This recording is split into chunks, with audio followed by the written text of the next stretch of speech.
సమస్యలపై collector office ముందు ధర్నాని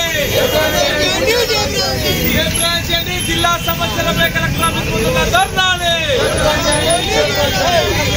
జిందాబాద్ జిందాబాద్ జిందాబాద్ జిందాబాద్ జిందాబాద్ జిందాబాద్.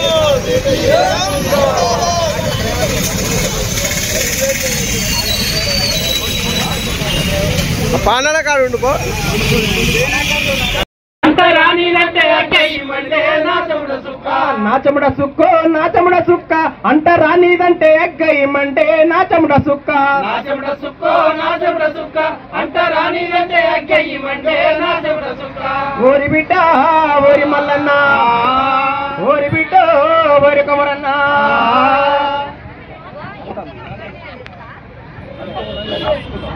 ఇక్కడ దాకా పాదయాత్ర చేసేటువంటి మీ అందరికీ నేను అభినందనల్ని తెలియజేస్తా ఉన్నా. ఎందుకంటే ఇంతటి ఎర్రటి ఎండలో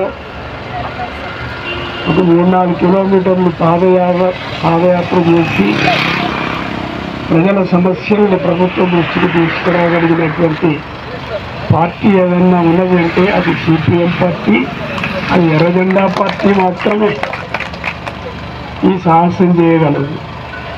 మిగతా పార్టీలు మాటలతో కాలం వెళ్ళబుచ్చుతాయి తప్ప చేతలతో కాదు.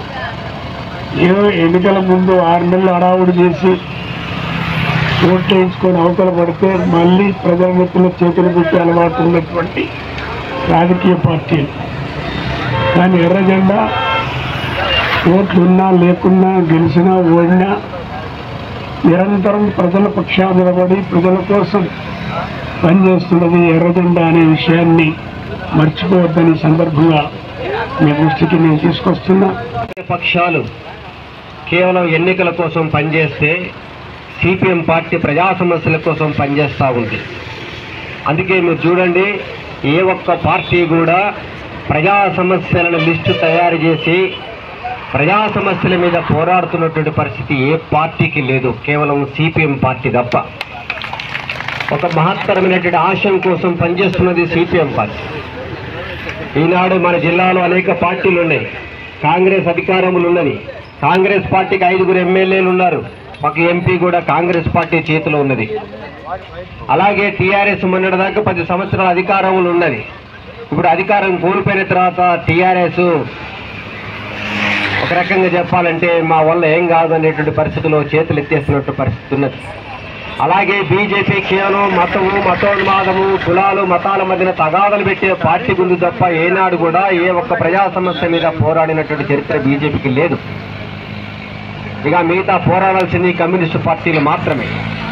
మీకు తెలుసు, ఇప్పుడు మేము 27 డిమాండ్లతో ఒక కరపత్రం వేశాం.